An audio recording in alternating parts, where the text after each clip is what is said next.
Who is the best superhero of all time? Some might say Superman. Maybe Batman, Iron Man, Captain America. Definitely not this doobie garbage. She low-key annoying. Now all these choices are pretty good, and I'd respect you for your opinion. Is what I would have said if your opinion was actually good. If you said any of these characters, then it is simply objectively false. Because by now, we all know who the real GOAT is. And that's gotta be Mr. Peter Parker, otherwise known as Spider-Man. Now I decided this long before it was cool to say Spider-Man was the GOAT. No, see, I decided this when I was 4 years old. Back when the only Spider-Man content was Sam Raimi's Spider-Man, and some video games, maybe a few TV shows, and this not so bad blockbuster trilogy. Actually, they kind of had a decent amount of content, not gonna lie to you, but that's besides the point. See, when all the kids at daycare were telling me Superman was their favorite superhero, I was out here meat riding my boy, because Spider-Man is just that good. Now some might say, oh, you were 4 years old. How could you understand anything a PG-13 movie with depth and emotional character development was saying? Oh, I understood all right. I understood more than the average 4-year-old. I knew that hand go plow plow and web come out, and you could swing on things. That's good enough for a 4-year-old to decide that he's the GOAT. Nah, but for real though, everyone around me, my friends, my family, my enemies, they all know how huge of a Spider-Man fan I am. It dates back to when I was little when I watched the first Spider-Man movie in Sam Raimi's trilogy. I instantly knew this was my favorite superhero. Now some might say I'm biased and I'm blinded by nostalgia, but nah, that's simply not true. Because I rewatched his entire trilogy and it's still low-key gas. And it's even better now because I actually understood the deeper meaning of the stories. Now lately, Marvel's been dropping, well, low-key hot shit. Mostly in the MCU, of course. Except for this movie. This movie's hella good, not gonna lie. Shout out James Gunn. But on the opposite end of the Marvel spectrum, there's one trilogy I thought I wouldn't like as much as I do. And that's gotta be the animation side of comic book movies. Specifically, the Spiderverse trilogy. Now I was hyped when I found out they were making a second Spider-Verse movie, because I enjoyed the first one so much. You best believe I bought a ticket opening day to see this film. Okay, so I just finished watching, and I can confidently say that this movie is so gas. Like holy, it's been 5 years since the last one, and I can confidently say that this was 100% worth the wait. Now the thing that made Into the Spider-Verse so unique from any animated movie was that it truly was genre bending and limit pushing. Most people wouldn't have ever thought of enjoying an animation movie as much until Spider-Verse came around. Each individual frame in either movies is purely art. It's truly captivating how they can keep a comic book feel to a 3D animation. And seeing something like that brought to life on screen really changed the animation game for good. It's clear how much this style of animation has affected the industry. There are plenty of films that are taking inspiration from such a beautiful style of art. Movies like Puss in Boots, Kid Cudi's movie Intergalactic, and even Teenage Mutant Ninja Turtles, which I don't know how that's gonna go. The rat kind of looked goofy, not gonna lie, and they made the turtles sound like little kids. But that's besides the point.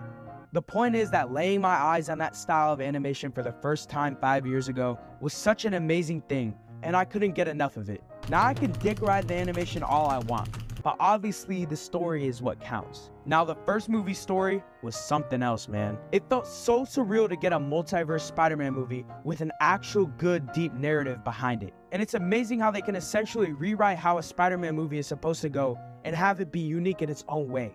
And not to mention how good the soundtrack was at the time. I was bopping Sunflower Every Day to the moon. Needless to say, literally a masterpiece of a song. And since it's a Marvel movie, obviously there's gonna be a shitload of jokes.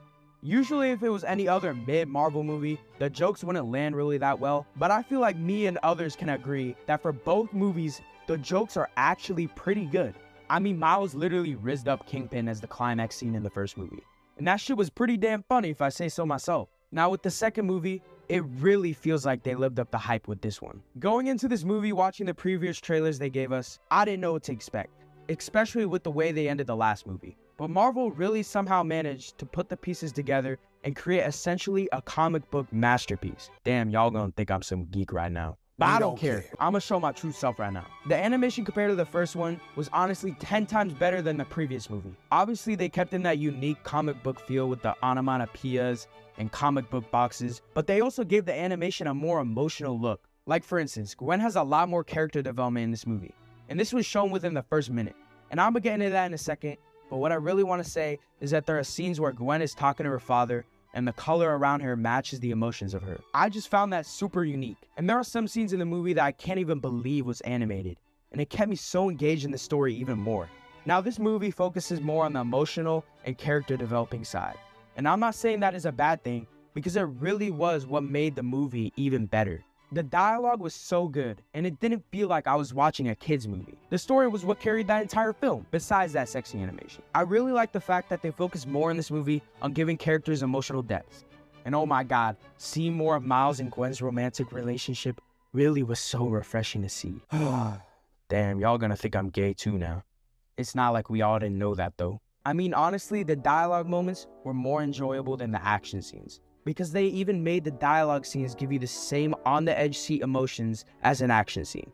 And that's not to say the action scenes were bad, because they definitely had their moments and it was balanced really well. The villain for this movie, while not getting its full development, ends up being a crazy thing towards the end. Probably one of the funniest moments of this movie was finding out that part of this dude's villain arc was because of Miles throwing a bagel at him and other things. But who gives a shit about that? Anyways, I just found the villain having a perfect mix of comedic timing and pure evil. It's a type of villain that most movies can't get right. And it's so refreshing to see a decent villain slowly being developed in this film. Now, like the last Spiderverse movie, the music in this movie is absolutely incredible. And it's incredible for a reason, because they got Metro to produce the soundtrack. Now, I think we can notice by now that I talk about music quite a bit on this channel. So I'm about to tell you what I thought of this soundtrack to this film. Now, I'm gonna get this out of the way and say that this isn't the most groundbreaking producing or lyricism in an album. I mean, it's a soundtrack for a kid's movie. We can't be giving shit high expectations. But I can really tell you that for a soundtrack, it's probably one of the best pieces of work I've ever heard. Metro really brought some crazy features on this album. I mean, bro literally brought the GOAT Nas on a song. Songs like Self Love really had to grow on me, but it really is good. Danger, good. Hummingbird, a beautiful song, also good. And of course, Sway Lee had to take the spotlight again with Colin. Shit does not disappoint. A bop. Anyways, yeah, the music is pretty great. I'm feeling a light to decent, great out of 10.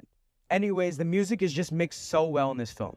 And they really know how to captivate a scene with music in this movie. Kinda like what James Gunn did in Guardians of the Galaxy, and it's basically in the same ballpark. One thing I gotta complain about is this goofy audio mixing in this film. I don't know if it was just the theater I was in, but there were moments where I couldn't even hear what some of the characters were saying in certain scenes. That shit was mad annoying. But other than that, the audio side of this movie was done pretty well. Well, I think I'm obligated to put a warning to all the people that haven't seen this movie. I'm gonna say right now that there will be minor spoilers for the next shit I talk about. So if you want to skip past those parts, that's fine.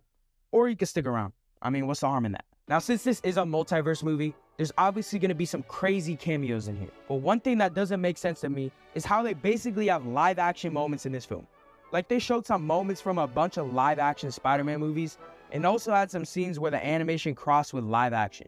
I feel like that's my only problem with the fan service in this movie, because I have no clue what's canon and what's not anymore with superhero movies.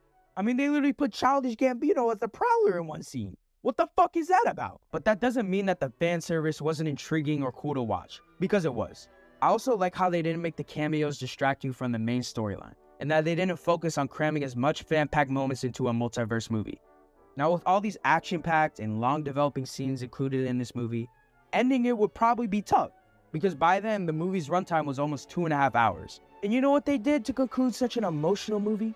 They just ended it right then and there. Now that shit made me low-key mad, because I wanted more. It was clear that this movie was a setup to something bigger, and honestly, it makes me hyped even more for the next movie, because I'm confident that it's gonna be goated. While the villain didn't have its full development, or we didn't get a crazy climax, I was still in awe about what I just watched. And I feel like we could trust Marvel on this one with the ending, because the development of these characters and the minor development of the plot is going to lead into such a great Spider-Man trilogy.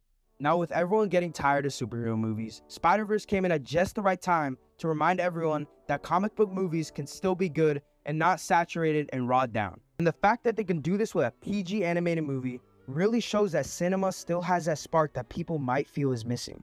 And that, to me, is something special.